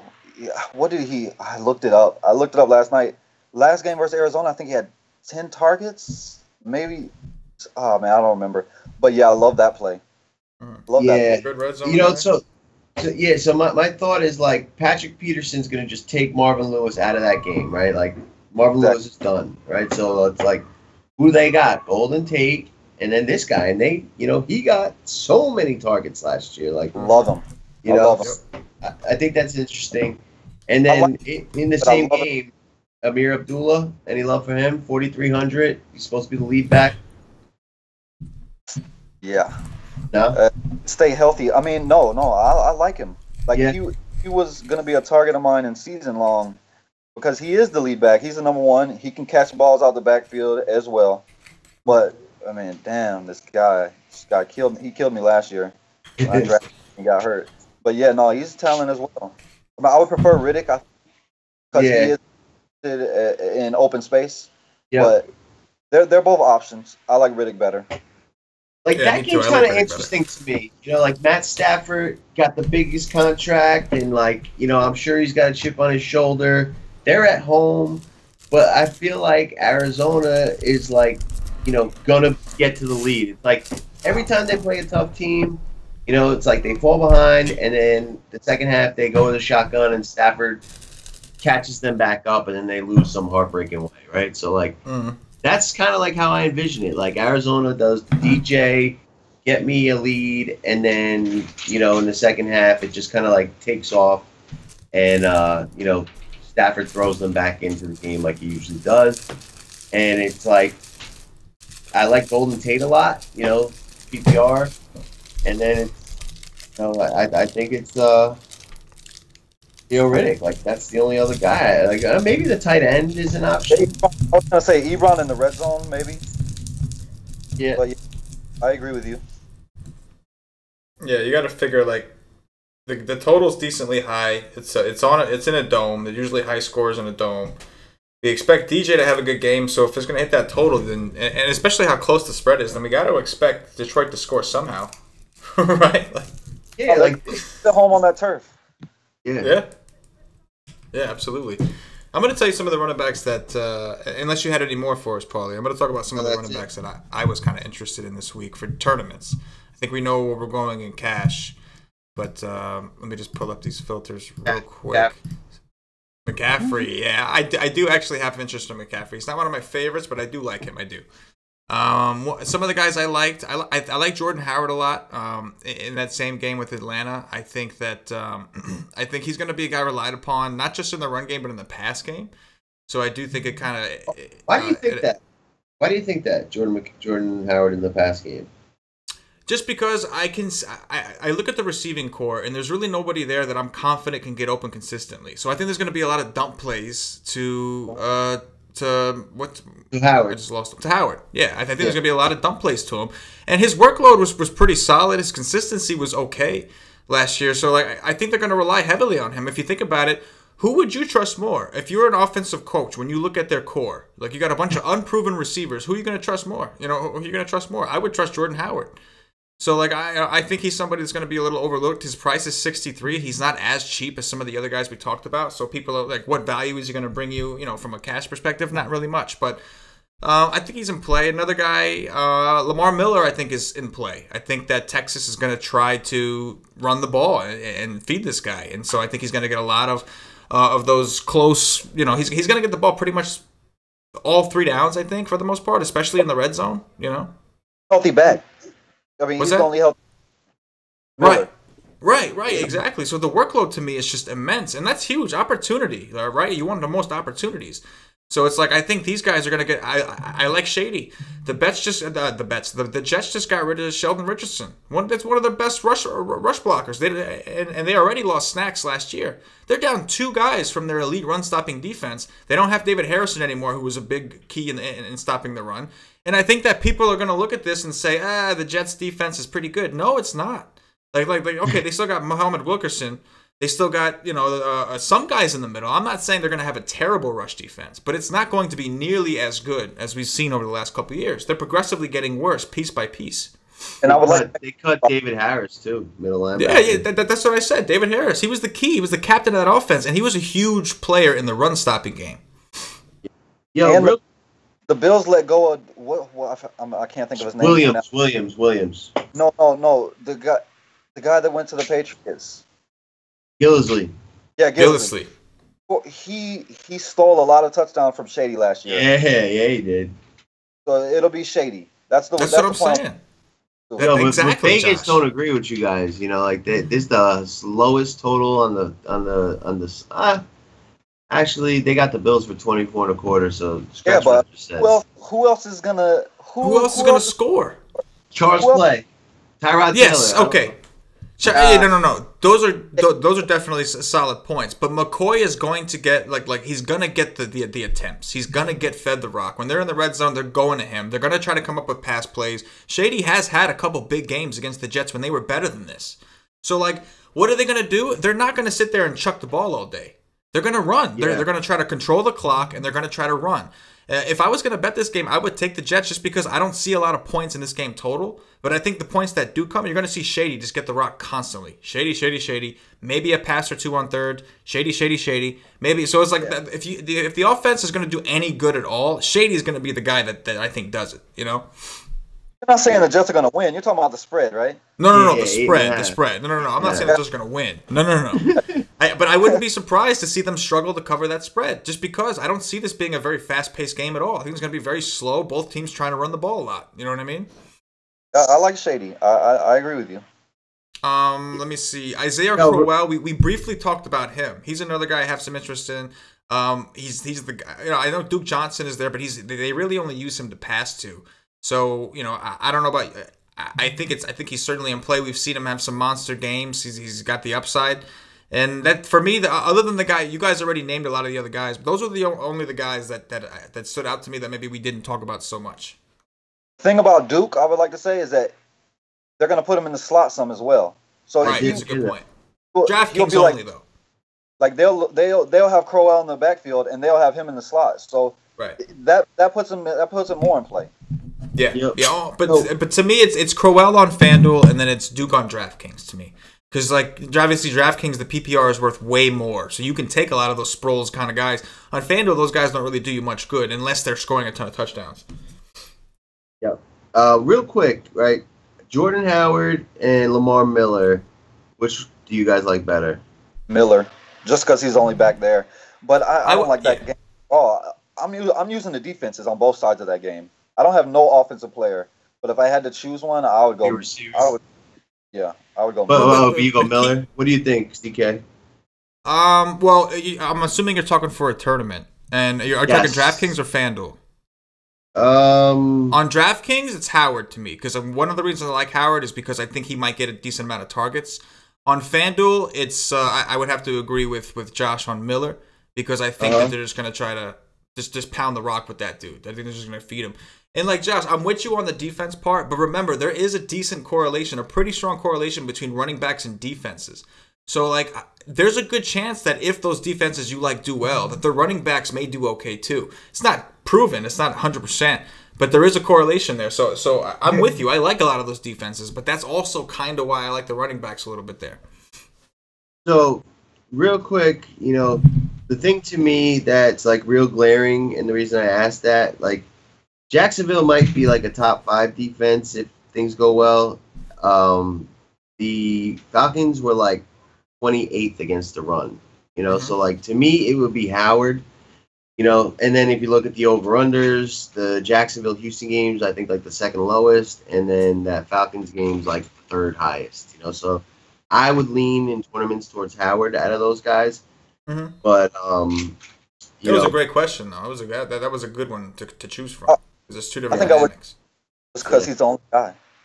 Like he has to get all the run. But yeah, Atlanta is not great against the run. Yeah, I mean that's the point. Yeah, and like I wouldn't correlate no Jags running back with their defense though. No. Who do you go with? Fournette. Jags defense because of Price and Houston offense. Houston is not very good right now. Yeah. So that thing about the correlation, it's also highly tied to game script. Like it's like what's his name on the Patriots last year? Who's on the what do you call it now? What was the guy's name? Blunt. The Blunt, right? So that running back defense correlation is when the team was favored by X, and you assume that they were kind of going to get blown out, and that running back was going to drain the clock, and they're favored by 8. It was like not in the close games do you have that correlation. So if the spread's like 3 and less, you don't do it. It's like it's when the spread's like 7 and more, and it's like the running back's going to get those carries at the end to drain the clock and maybe bust one, and he gets to 180 with 2 touchdowns, and the defense, only give up 10 points and had 6 sacks and a pick and that kind of thing. That's really, really where that correlation is, not in shootouts or, low spread like close games. Right. No, I got you. You guys have anything you want to cover on running backs, or should we move on to defenses? Move it on. Let's move it on, guys. Let's talk about some defenses here. Paulie D, start us off with some of the defenses you like going into this week. All right, so I just have a completely contrarian look to defense. There's some of the I agree with the Steelers, I agree with the Texans, but then after that, I agree with the Falcons and Rams too. They're fine, but I'm not gonna play those guys. For me, I'm looking for the double dip, so I'm going to have the Panthers with McCaffrey when McCaffrey takes the punt. You know how that goes. The Eagles, they had 4 games where they, were the highest scoring defense last year. What's his name? The little running back could have punt return to the house. And then their secondaries are playmakers, and they have good pass rushers. The Giants are interesting to me, but less now that, what's his name, Ezekiel's back, so scratch that one. The Jets are interesting to me. Everyone's just, writing them off. But, I could see them doing a little bit better, causing a fumble, taking it to the house, getting a pick. Tyrod Taylor's not the most accurate quarterback. And that's it. But, I don't think anyone, is going to be on those guys. And, there's no really predicting a pick to the house or a fumble to the house. So I like paying it down as long as I don't think, it's, the worst matchup. You know what I mean? No one's going to be, blown away if the Jets hang in there with the Bills and, their defense does it. Oh, yeah, no, they're terrible teams.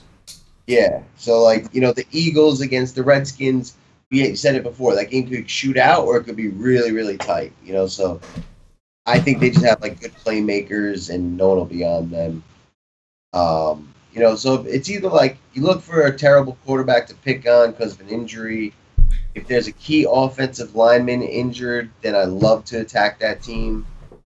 Or the correlation with the punt returner, that's realistic. I love a double dip. Yeah, for sure. Josh, what are some of the defenses you like, bro?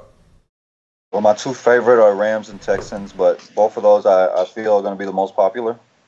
Those are my 2 favorite. Giants, Falcons. I like the Falcons one. I really like the Falcons one. Is there any chance that Glennon doesn't throw a pick in this game? He's guaranteed 1 pick, right? And like I said earlier, 3 sacks, right? Because he's slow, getting into his drop. Like I said earlier, the Falcons should be ahead. So a lot of times in tournaments, you want to pick a defense that's going to be ahead. It just gives them more opportunity and to they score. just tee off, right? It's like we're pressuring the quarterback and You want sacks and pick six. That's what you want. And when a team is ahead, that's what they get. They get those opportunities. All you can ask for is opportunities when you play defense.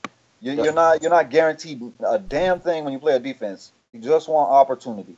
Yeah, and you probably want to stay away from like, you know, the team that could give up 28. You know, like You don't want to pick terrible like defense. you wouldn't play the Bears. You know what I mean? Like that. There's just too much downside there. But exactly.